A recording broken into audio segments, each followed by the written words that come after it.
Hello everyone and welcome back to my channel, and if you're new here, we are so happy to have you. If you don't know who I am, my name is Cody the Writer and I am in the process of writing a book. And so if you watched my last vlog, you see that you saw that I am closing in on 30,000 words in this entire manuscript, which is kind of wild to me. I've never made it that far in a story before. And honestly, I've really just been enjoying the ride, and the thing that's made all the difference has been really planning and preparing for any and everything that could happen. And in doing so, I have set up all these fail safes, and I have set up sort of rituals, if you will. So today I'm going to be describing to you my optimal writing session using my 5 senses and a secret 6th sense. And the first of these senses that we're going to talk about is sight. Now, what do I need to see in order to have the most optimal writing session? Obviously, I need to have my Word document open. I don't need to have any tabs open. If you're anything like me, the number one time suck for you is having any sort of social media or YouTube tab. Even if it's not pulled up, if it's there, I know it's there and I want to click on it and I want to scroll through some videos and I want to basically waste all my time and not get any writing done. And so in order to have an optimal writing session, I need to make sure that I have that clicked off, and I need to not even have it as an option. So if I don't have it open, I won't be tempted to click on it, and hopefully won't be tempted to open it up and waste time anyway.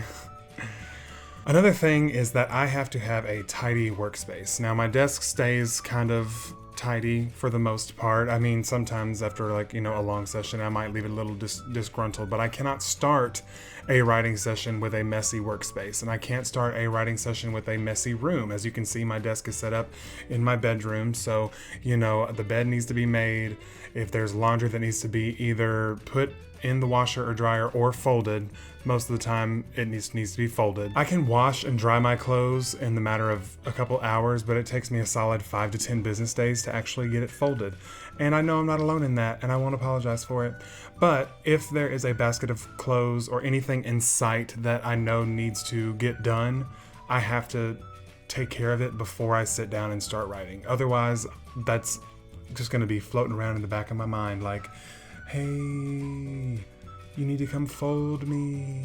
I can't have that. Can't have it. And so I don't. As far as lighting goes, I prefer to have not a lot of light. I have a lamp on my desk, and it, provides just enough light to where I can see things if I'm writing down in a notepad or things like that. But if I have an overhead light on, first of all, overhead lighting is destructive to mental health, and I will die on that hill. Moving on to sense number 2, smell.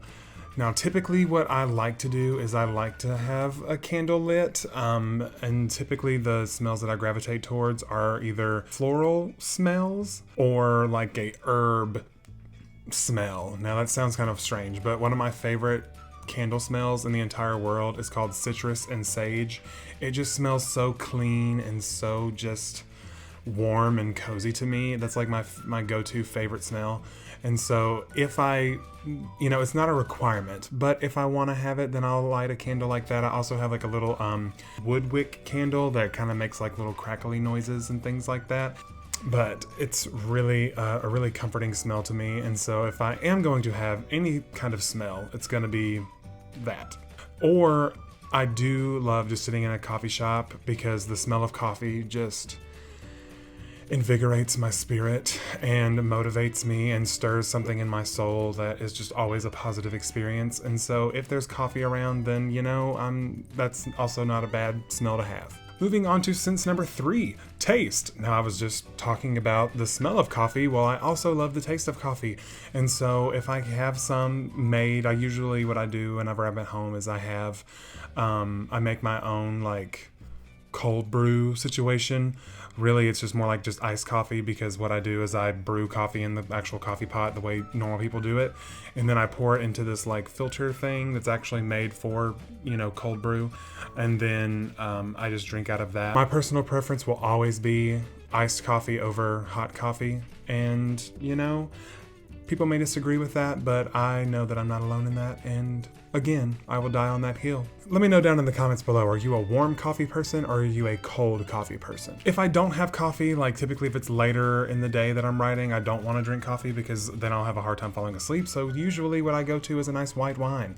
I'm a white wine kind of gal. I've recently been stuck on this, it's called a Vouvray, which I've never heard of before, but we had like a little get together at our house one time and someone left a bottle of Vouvray at our house and I have been drinking it ever since. It's one of those things that like, it's not very common, and so the liquor store that we have here in town, I always have to special order it. Actually, I'm on my last bottle, so I probably need to order some more. If I don't have wine or coffee, then I usually like to chew on some gum. I always keep like some gum like on my desk. This one's actually empty because I chewed it all up, but I like to keep gum on my desk because sometimes just like, you know, chewing and having that minty taste in my mouth, it just gives me something to mindlessly do while I'm focusing on the writing, and it's a wonderful time. Moving on to sense number 4, the sense of touch. Now, unless I have to, I prefer to wear the writer's uniform, which is typically shorts or sweatpants and a sweatshirt. This particular sweatshirt actually has a little picture of my dog on it. It's monogrammed, it's so pretty, and it even says her name on it. How cute is that? This is one of my favorite sweatshirts, but I typically will be found in a sweatshirt with some sweatpants or shorts, depending on if it's hot or cold outside, a nice blankie somewhere. I love a good comfy blankie, and I just need to be as cozy as possible because if I'm uncomfortable in the slightest, that's all I'm going to be able to think about. And, you know, if you're a neurodivergent, you get it. Like, you can literally feel the clothes like up against your skin, and you can feel every little movement that you make, and it's just not a feeling that I want to have. It's distracting, and so I try to make myself as comfy and cozy as possible, aka the writer's uniform. And last but not least, the sense of hearing. Now, if you've seen any of my vlogs, then you have seen that I always have some kind of video playing in the background. Now, I know that kind of goes against rule number 1, like sense number 1 with having the YouTube tab there, but if you need it, you need it, and I'm one of those people that needs it. So most of the time I gravitate towards rain sounds just because I find that is the best form of white noise, to where it's not like one constant sound, because rain doesn't sound the same 24/7. You know, sometimes it's heavier rain, sometimes it's lighter rain.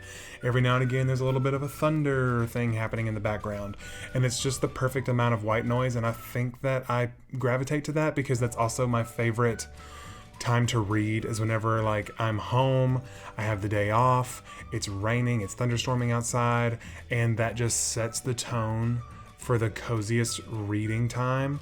And so I also tend to gravitate towards those sounds as my writing time. The only times that I deviate from that particular sound is if I am writing a specific scene.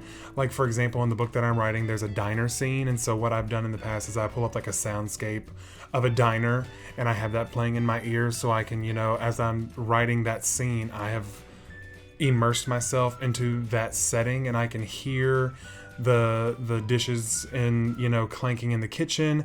I can hear people talking at all their different tables, and so putting myself in that setting helps me better to think about, okay, what are the characters seeing, hearing, tasting, smelling, all of these things, and using all of their senses in the story. And so that's typically what I do to sort of ground myself in that location that I'm writing in. You know, we've all had these experiences, and you might be writing based on an experience that you've had before, but unless it's like super fresh in your memory, or, you know, it was a very recent thing that you did or a place that you went to, it's still kind of difficult to place yourself back in that setting and describe those things that you were seeing, smelling, hearing, feeling, all those things in that setting. And so what I do is, you know, because we've all been to a diner, pull up a soundscape of whatever location. If I'm like having a scene in the woods, I'll pull up a wood soundscape. If I'm having a scene in a cabin, I'll pull up a cabin. If I'm having a scene in a diner soundscape.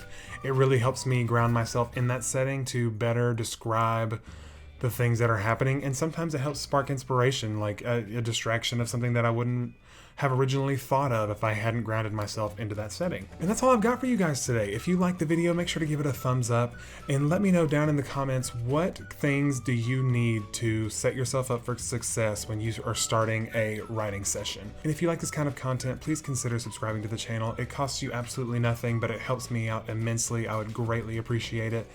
And until the next time I see you guys, bye!